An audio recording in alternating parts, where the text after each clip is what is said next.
El día de hoy estoy jugando Castlevania Symphony of the Night, como pueden ver y más o menos alcanzar a escuchar. Nuevamente estoy usando un setting que mantiene el audio ambiental lejos para que, para que predomine un poquito más la voz. Y dos, para que no haya problemas de copyright. Aunque esto no es Nintendo, entonces no estoy tan preocupado ni asustado por qué pueda pasar con esto. Vamos a arrancar con este archivo que no tiene en realidad mucho de jugado. Creo que tiene un loading. Todo lo que avancé fue un archivo nada más para calar. Todavía no tengo nada. Por supuesto, bueno, ya lo saben, arranca Castlevania Symphony of the Night y ya tengo un arma. Y tú eres un vampiro todopoderoso, hijo del mismísimo Drácula, que es capaz de destruir todo en este castillo, excepto porque llega la muerte y te quita todas tus cosas y te deja inútil, pegando pequeños golpes que no hieren a nadie.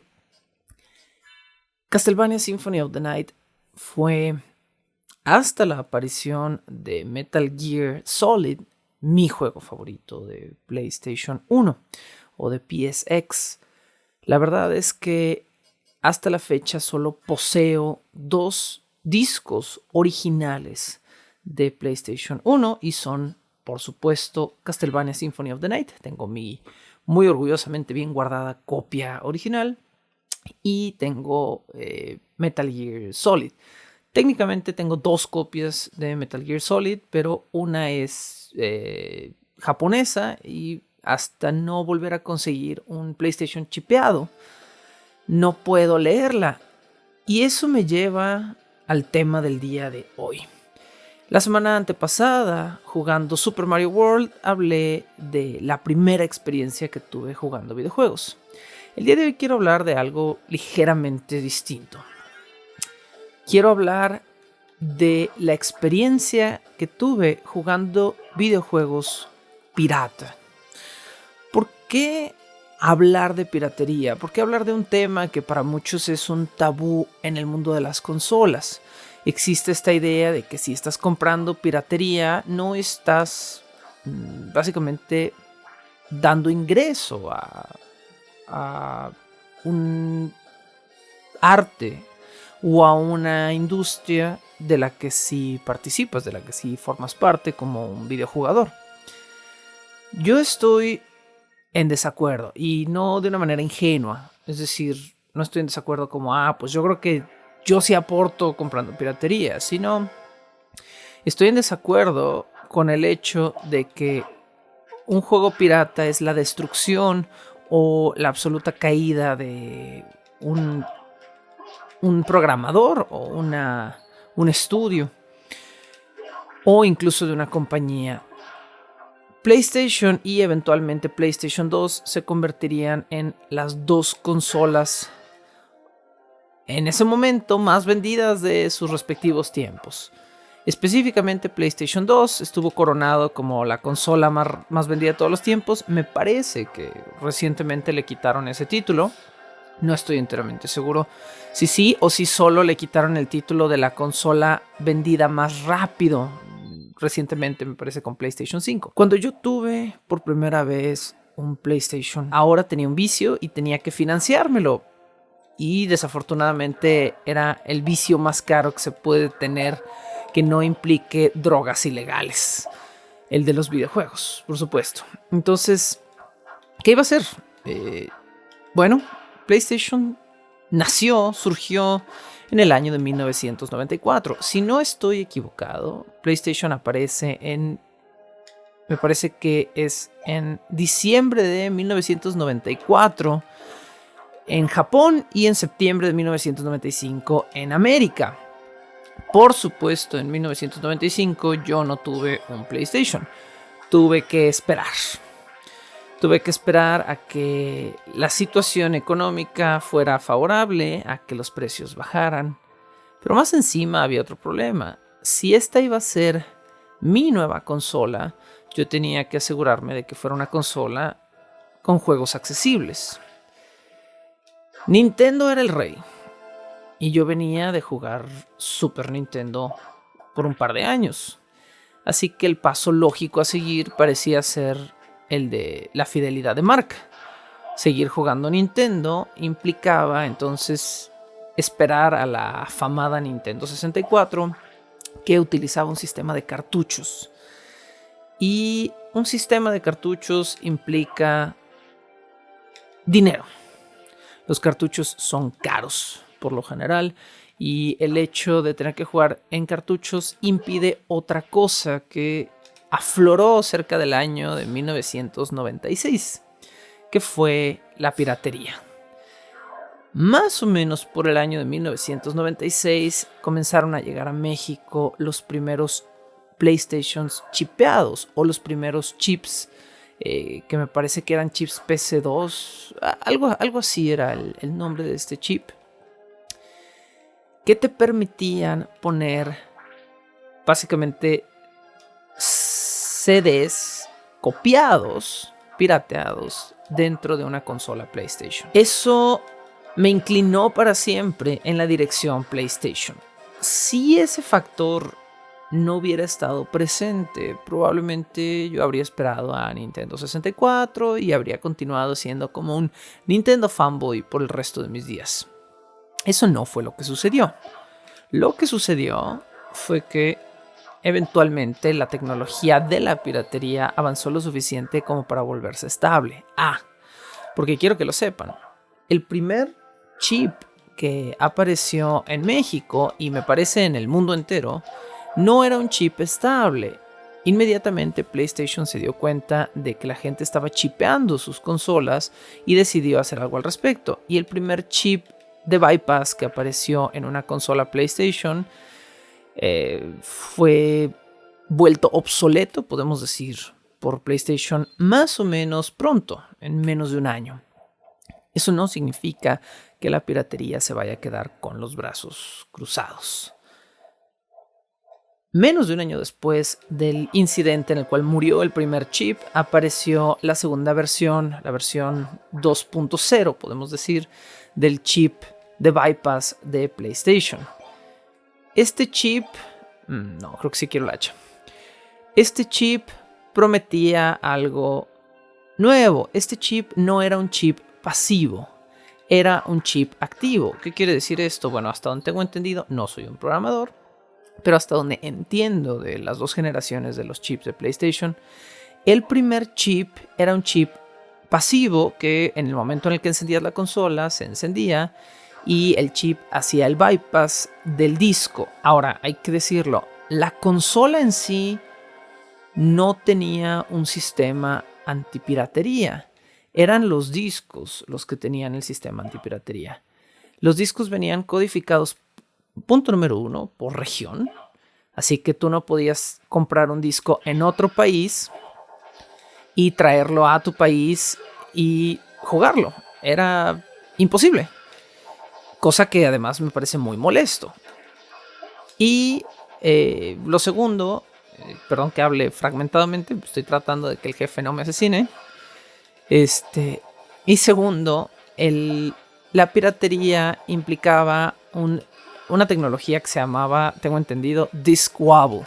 Había un surco, un canal ondulado en la primera parte de cada disco, y este surco era distinto en cada región. Entonces pasaban dos cosas. Si tu disco no tenía el surco correcto, no podías leer el disco. Así que si, por ejemplo, si tu disco tenía el surco de Japón, entonces una consola americana no reconocía esta parte del disco. Si obviamente tú pirateabas un disco en un quemador casero, este quemador no tenía la capacidad tecnológica, voy a morir, me quedan 11 hit points. Bien. La capacidad para hacer el disc wobble. Así que pirateando un disco tú no podías reproducir este efecto del disc wobble. ¿Qué pasaba? Pues nada, pasaba que los discos piratas necesitaban entonces de este chip para poder ser leídos. Ahora, había lo que se conocía como el paso de la muerte, no el paso de la muerte en el que ustedes están pensando, sino el otro, que era agarrar una pluma o un lápiz, cargar un disco original de PlayStation dentro de la consola, pero con la puerta del PlayStation abierta, sostenida por la pluma o el lápiz, o con tu dedo, podías sostener el plastiquito que hacía creer al PlayStation que la puerta estaba cerrada. Ponías el disco original, dejabas que la consola leyera el disc wobble y después, en menos de 1 segundo o 2 segundos, tenías que cambiar de disco en caliente mientras el lente de la PlayStation continuaba leyendo. Si eras lo suficientemente rápido, podías tener éxito y hacer un switcheroo de disco, un cambio de disco. Esto era propenso a dañar los lentes del PlayStation, a dañar las puertas del PlayStation, y no era una gran solución. ¿Qué sucedió? Bueno, eventualmente llegó un segundo chip activo. Este chip tenía una diferencia con el chip original de PlayStation. Este chip se encendía junto con la consola, después se apagaba cuando la consola hacía una revisión y se volvía a encender en el momento en el que tu disco tenía que hacer el bypass. Si el chip estaba bien instalado y en orden, esto impedía cualquier medida antipiratería en la segunda generación de PlayStations que venían modificados para, digamos, combatir la primera generación de chips. Yo tuve un PlayStation de segunda generación y a mí me preocupaba enormemente este factor hasta que llegó la segunda generación de chips. Estos chips eran muy funcionales y por supuesto que había todo tipo de leyendas. No chipees tu PlayStation, decían en las tiendas departamentales, porque es casi garantía de que tu PlayStation se va a quemar. Déjenme decirles, en todos los años que tuve mi PlayStation, sí se quemó una vez y no fue por el chip, fue porque vivía en un edificio de departamentos y nos cayó un rayo mientras estaba yo jugando y pues murió mi PlayStation. En el momento en el que pegó el rayo pude ver humito saliendo de la consola y supe que el valiente príncipe había muerto. Tuve un segundo PlayStation, un PSX, la versión más pequeña, también chipeado, y esa fue mi consola hasta que finalmente me deshice de ella, cosa de la cual hoy en día me arrepiento. Pero también vivimos en otra época. En este momento estoy jugando uno de mis juegos favoritos de PlayStation y no lo estoy haciendo obviamente en una consola. Lo estoy haciendo en un emulador y lo que estoy jugando en realidad es un ROM. Información digital que puede leer un emulador, básicamente una consola virtual. Sigo haciendo esto, sigo jugando, digamos, de una manera pirata, pero poseo el disco original y, no me avergüenza decirlo, creo que he comprado este juego en cada una de sus versiones. Excepto por tenerlo en Android, que me parece ligeramente absurdo y excesivo. Pero estoy así de cerquita de tenerlo para poder jugar en una tablet o un teléfono, porque me encanta. He jugado este juego en toda consola posible. Lo tengo en PlayStation 3, lo tengo en PlayStation 4, lo tengo en este momento en emulador. Tengo el disco original en PlayStation 1 que puedo jugar en mi PlayStation 3. Acabo de hacer magia que no quería hacer. Entonces, ¿dónde perdió PlayStation si yo como un fan sigo invirtiendo dinero? A veces pienso que el afán en contra de la piratería es simplemente una cuestión de control. Claro que entiendo, soy perfectamente capaz de entender que un estudio y un programador puede perder dinero si la gente no está pagando $60 por un juego nuevo, que es lo que han costado casi siempre y cuestan hoy en día estos juegos. Antaño, los juegos de Super Nintendo eran más caros que eso. Esto es algo que yo en mi mente infantil jamás comprendí, pero había juegos de Super Nintendo que llegaban a costar hasta $70 y $80. Y bueno, en mi concepción eso no era posible. ¿Qué nos permitió PlayStation con la piratería? A los jugadores que no teníamos los medios para experimentar un gran abanico de juegos, nos permitió exactamente hacer eso. experimentar cosas que antes no hubiéramos podido. Hoy soy un jugador empedernido que ama jugar videojuegos, que posee múltiples consolas. No me considero un gran coleccionista y quizá por mi experiencia como un jugador que aprendió a jugar con piratería, en realidad nunca he sido un obsesivo de los medios físicos. No soy este jugador que necesita tener sus copias en físico de todos los juegos que salgan porque si no siente que no existen estos juegos. No, en realidad, soy una persona que es bastante feliz descargando sus juegos, jugando en digital, jugando en PC. Voy a morir si este fulano no se muere pronto. Necesito concentrarme un segundo en lo que estoy haciendo. Ok, todavía tengo una poción. Úsala, estúpido. En un segundo vuelvo con ustedes. No. A ver. Vamos a comernos un pollito. Y vamos a ver si podemos matar a este estúpido. ¡Muere!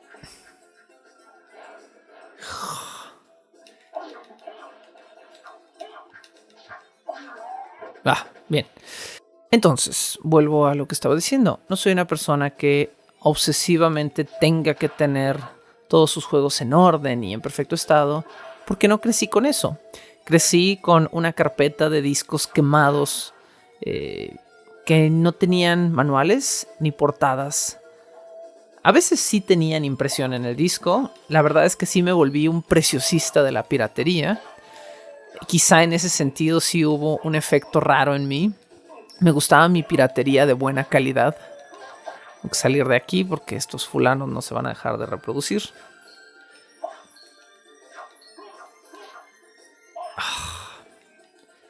El knockback. Esa es una de mis cosas menos favoritas de Castlevania. Pero definitivamente es mucho menos peor en Symphony of the Night que en todos los demás juegos de Castlevania, donde el knockback a veces llega a arruinar por completo la experiencia. Ok, eso fue más fácil que el monstruo anterior. Ahora es esta sensación de necesitar desesperadamente un save room. Me emociona al jugar este tipo de juegos. Y me emociona tener tantos años jugando este juego, sabiendo cómo jugarlo y aún así verme en aprietos. Esa es una sensación que pocos juegos pueden dar. Específicamente juegos de esta índole, es decir, juegos que tienen un cierto grado de exploración y de dificultad que se te olvida con el tiempo. Si no me equivoco, por aquí hay un save room. Ajá. Muy bien. Y con eso estamos en paz. Soy una persona pro piratería en casi todos los términos. Lo he dicho en otros medios, antes lo repito aquí. Hago cine, pero soy partidario de tener películas pirata. Mis alumnos de cine no podrían hacer sus tareas, no podrían financiar lo que implica hacer todo lo que tienen que hacer si no tuvieran piratería.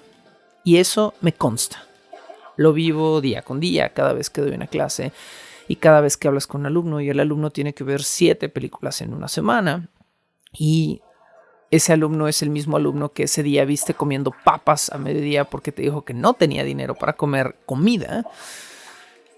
Entiendo perfectamente el uso cultural de la piratería. Nuevamente, yo no sería la persona que soy ni el tipo de videojugador que soy si no fuera por la piratería de PlayStation 1, PlayStation 2.